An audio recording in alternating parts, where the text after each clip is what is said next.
brought you by Silver Pumps and Motors. Top quality और consistent performance के लिए सिर्फ सिल्वर पंप्स नाम याद रखना। విశాఖ మేయర్ పీఠంపై అవిశ్వాస తీర్మానం నెగ్గేనా వీగేనా? ఇవాల్టి కౌన్సిల్ మీటింగ్ లో ఏపీలో ఉత్కంఠ రేపుతోంది. అవిశ్వాస తీర్మానం నేపథ్యంలో మలేషియా వెళ్లిన 41 మంది టీడీపీ కార్పొరేటర్లు విశాఖ చేరుకున్నారు. వారిని ఎమ్మెల్యేలు వెలగపూడి రామకృష్ణబాబు, వంశీకృష్ణ శ్రీనివాస్ రిసీవ్ చేసుకున్నారు. ఎయిర్పోర్ట్ నుంచి 3 బస్సులో హోటల్స్ కు తరలించారు. మలేషియాలో క్యాంపు నుంచి మిస్ అయిన భూపతిరాజు సుజాతతో కూటమి నేతలు జరిపిన మంతనాలు ఫలించాయి. కూటమికి మద్దతు ఇచ్చేందుకు సుజాత తిరిగి అంగీకరించారు.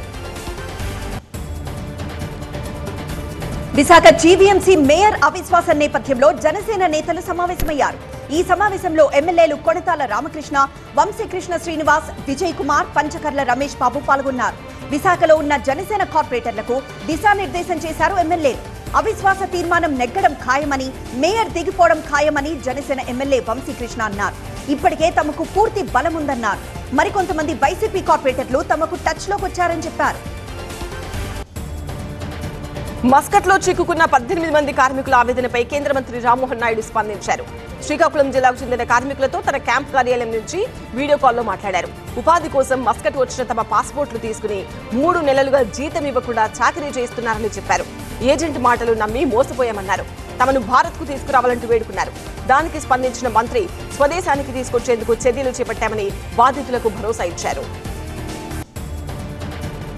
బాపట్ల జిల్లా చెరుకుపల్లి మండలం ఆళ్లవారిపాలెంలో వైసీపీ ఆధ్వర్యంలో పల్లెపడక కార్యక్రమం జరగగా ఎమ్మెల్సీ లేళ్ల అప్పిరెడ్డి, సమన్వయకర్త ఈ ఊరు గణేష్ పాల్గొన్నారు. చెరుకుపల్లి నుంచి ఆళ్లవారిపాలెం వరకు ర్యాలీ నిర్వహించారు. వైసీపీ పాలనలో పల్లెలు అభివృద్ధి చెందాయన్నారు ఎమ్మెల్సీ లేళ్ల అప్పిరెడ్డి. కూటమి ప్రభుత్వంలో విద్యా వ్యవస్థ నిర్వీర్యమైందన్నారు. హైదరాబాద్ లో ఈదురుగాలులతో భారీ వర్షం కురిసింది. జాగ్రత్త చర్యలు చేపట్టాలని జీహెచ్ఎంసీ అధికారులను ఆదేశించారు మంత్రి పొన్నం ప్రభాకర్. అధికారులు అప్రమత్తంగా ఉండాలన్నారు. నగరంలోని పలు ప్రాంతాల్లో చెట్లు విరిగినట్లు మంత్రి దృష్టికి తీసుకొచ్చారు అధికారులు. ఎమర్జెన్సీ టీమ్స్, డిఆర్ఎఫ్ బృందాలు విరిగిన చెట్లను తొలగించాలని, ట్రాఫిక్ ఇబ్బందులు లేకుండా చర్యలు తీసుకోవాలని మంత్రి ఆదేశించారు. తెలుగు రాష్ట్రాల్లో భారీ వర్షాలు కురిశాయి. ఓవైపు అధిక ఉష్ణోగ్రతలు నమోదవుతున్నా మరోవైపు అకాల వర్షాలు ప్రజలను భయపెడుతున్నాయి. ఉమ్మడి కర్నూలు జిల్లాలోని ఆలూరు, మహానంది, నంద్యాలతో పాటు అన్నమయ్య, శ్రీకాకుళం జిల్లాల్లో ఈదురుగాలులు, ఉరుములు, మెరుపులతో కూడిన వర్షం పడింది. ఇక తెలంగాణలోని ఉమ్మడి ఆదిలాబాద్, నిజామాబాద్, మెదక్, రంగారెడ్డి, మహబూబ్ నగర్, నల్గొండ జిల్లాల్లో భారీ వర్షాలు కురిశాయి. కొన్ని చోట్ల వడగళ్ల వానలు పడ్డాయి. శ్రీకాకుళం జిల్లాలోని పలు ప్రాంతాల్లో అకాల వర్షం కురిసింది. పలాస, మందస, మెలియపుట్టి మండలాల్లో పాటు పలు ప్రాంతాల్లో వర్షం కురిసింది.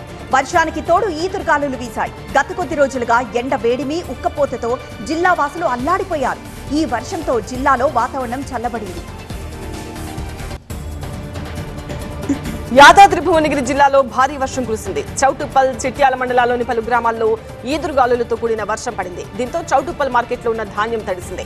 అకాల వర్షాలకు రైతులు నానావస్థలు పడుతున్నారు. వర్షం రావడంతో ధాన్యపు రాసులపై ఉన్న పట్టాలు ఎగిరిపోయాయి.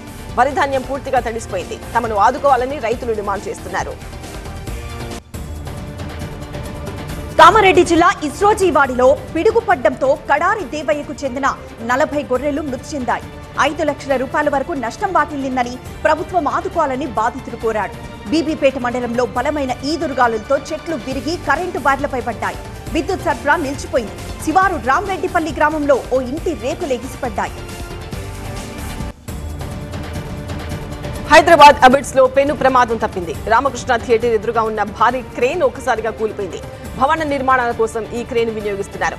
వర్షం పడడంతో ఒక్కసారిగా కూలింది. దీంతో పలు వాహనాలు ధ్వంసమయ్యాయి. ఆ సమయంలో ఎవరూ లేకపోవడంతో ముప్పు తప్పింది. తెలుగు రాష్ట్రాలకు మరోసారి వర్ష సూచన చేసింది వాతావరణ శాఖ. ఇవాళ, రేపు తెలంగాణ, ఏపీలో వర్షాలు కురుస్తాయని తెలిపింది. అలాగే పలు జిల్లాల్లో ఉరుములు, మెరుపులతో కూడిన వర్షాలు పడతాయని చెప్పింది. కొన్ని చోట్ల వడగళ్ల వానలు పడే అవకాశం ఉందని పేర్కొంది. ఇక ఈదురుగాలులు సైతం 30 నుంచి 40 కిలోమీటర్ల వేగంతో వీచే ఛాన్స్ ఉందని వెల్లడించింది. శ్రీకాకుళం జిల్లా వరిషాం గ్రామంలో శాంసిస్టన్ ప్లాంట్ 2 పరిశ్రమ వద్ద సిఐటియు ఆధ్వర్యంలో కార్మికులు ఆందోళనకు దిగారు. మార్చి నెల వేతనం వెంటనే చెల్లించాలని, బలవంతపు రిటైర్మెంట్ ఆపాలని, అక్రమంగా తొలగించిన కార్మికులను వెంటనే విధుల్లోకి తీసుకోవాలని, పెండింగ్ బోనస్ చెల్లించాలని డిమాండ్ చేశారు. తమ డిమాండ్ల సాధన కోసం పరిశ్రమ వద్ద ధర్నా నిర్వహించారు.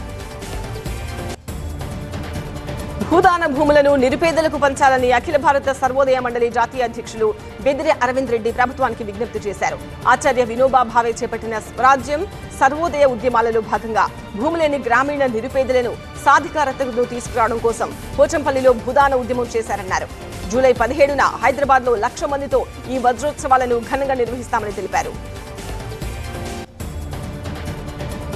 బీసీలకు 42% రిజర్వేషన్ల ప్రతిపాదనను రాజ్యాంగంలోని 9వ షెడ్యూల్లో చేర్చితేనే బీసీలకు 42% రిజర్వేషన్లు పరిరక్షణ ఉంటుందని జస్టిస్ ఈశ్వరయ్య అన్నారు.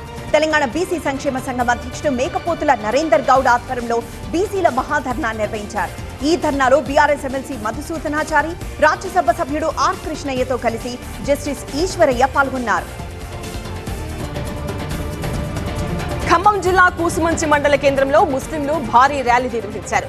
వక్ఫ్ సవరణ చట్టాన్ని వెంటనే రద్దు చేయాలని డిమాండ్ చేశారు. ముస్లింలు, మైనార్టీలను కేంద్రం ఇబ్బందులకు గురి చేయాలని చూస్తోందని ఆరోపించారు. ఖమ్మం జిల్లా నేలకొండపల్లి మండలం చెరువు మాధారం, కొత్త కొత్తూరు గ్రామాలలో చేపట్టిన రెవెన్యూ సదస్సులను ఇన్ఛార్జ్ కలెక్టర్ తనిఖీలు చేశారు. ఈ సందర్భంగా భూ సమస్యలకు సంబంధించి దరఖాస్తుల స్వీకరణ ప్రక్రియ, నిర్వహిస్తున్న రిజిస్టర్లు, దరఖాస్తులను పరిశీలించారు. సమస్యల పరిష్కారానికి దరఖాస్తు చేసుకుంటున్న రైతులతో సమస్యలు అడిగి తెలుసుకున్నారు. భూభారతి చట్టంపై అవగాహన కల్పించారు. పెద్దపల్లి జిల్లాలో వెరైటీగా చోరీలు చేస్తున్నాడు ఒక దొంగ. సుల్తానాబాద్ మండలం చిన్నకల్వల గ్రామంలోని రేణుక ఎల్లమ్మ ఆలయం, అలాగే మల్లికార్జున స్వామి ఆలయంలో ఏర్పాటు చేసిన గుడి గంటలు ఎత్తుకెళ్లాడు. తనకు గంట అందకపోవడంతో కింద ఇటుకలను పెట్టి చోరీ చేశాడు. ఈ చోరీ దృశ్యాలు ఆలయంలోని సీసీ కెమెరాలో రికార్డ్ అయ్యాయి. కడప జిల్లా ప్రొద్దుటూరులోని హౌసింగ్ బోర్డ్ కాలనీలోని ఆంధ్ర ప్రగతి గ్రామీణ బ్యాంకులో మంటలు చెలరేగాయి. షార్ట్ సర్క్యూట్ కారణంగా మంటలు ఎగిసిపడ్డాయి. సంఘటనా స్థలానికి చేరుకున్న ఫైర్ సిబ్బంది మంటలను అదుపు చేశారు. వరంగల్ జిల్లా వర్ధనపేటలోని వెంకటేశ్వర నర్సింగ్ హోమ్ ఆసుపత్రికి కొండముచ్చు పహారా కాస్తోంది. ఆసుపత్రికి వచ్చే వారిపై కోతులు దాడులు చేస్తున్నాయి. రోగులకు తెచ్చే తినుబండారాలను ఎత్తుకెళ్లిపోతున్నాయి. దీంతో ఆసుపత్రి నిర్వాహకుడు డాక్టర్ రాజనరేంద్ర రెడ్డి ఏపీ నుంచి ఒక కొండముచ్చును ఆసుపత్రికి కాపలా కోసం తెచ్చారు. దీంతో ఆసుపత్రి చుట్టుపక్కల కోతుల సంచారం లేకుండా పోయింది. కర్నూలు జిల్లా మంత్రాలయం మండలం రచ్చమర్రిలో ఎక్సైజ్ అధికారులు దాడులు నిర్వహించారు. భారీగా కర్ణాటక మద్యాన్ని పట్టుకున్నారు. దాదాపుగా 40 బాక్సుల్లో 3,54,000 రూపాయలు విలువ చేసే కర్ణాటక మద్యం ఒక కార్ని స్వాధీనం చేసుకున్నారు. నలుగురిని అరెస్ట్ చేసి రిమాండ్కు తరలించారు. మరో 2 నిందితులు పరారీలో ఉన్నారు. ఇవాళ నుంచి ఆన్లైన్ లో జూలై కోట టికెట్లు విడుదల చేయనుంది టీటీడీ. తిరుమల శ్రీవారి ఆర్జిత సేవలకు సంబంధించి సుప్రభాతం, తోమాల, అర్చన, అష్టాదళ పాద పద్మారాధన, జూలై నెల కోటాను ఉదయం 10 గంటలకు టీటీడీ ఆన్లైన్ లో విడుదల చేయనుంది. ఈ సేవా టికెట్ల లక్కీ డీప్ రిజిస్ట్రేషన్ కోసం ఈ నెల 21న ఉదయం 10 గంటల వరకు ఆన్లైన్ లో నమోదు చేసుకోవచ్చు. లక్కీ డీప్ ద్వారా ఈ టికెట్లు పొందిన భక్తులు మధ్యాహ్నం 12 గంటల లోపు సొమ్ము చెల్లించాల్సి ఉంటుంది. యూపీఐ లావాదేవీలపై జీఎస్టీ విధించబోతున్నారంటూ వచ్చిన వార్తలను కేంద్ర ప్రభుత్వం ఖండించింది. 2,000 పైబడి జరిపే లావాదేవీలపై జీఎస్టీ వేసేందుకు కేంద్రం సిద్ధమవుతోందంటూ వచ్చిన వార్తలు పూర్తి అవాస్తవమని తెలిపింది.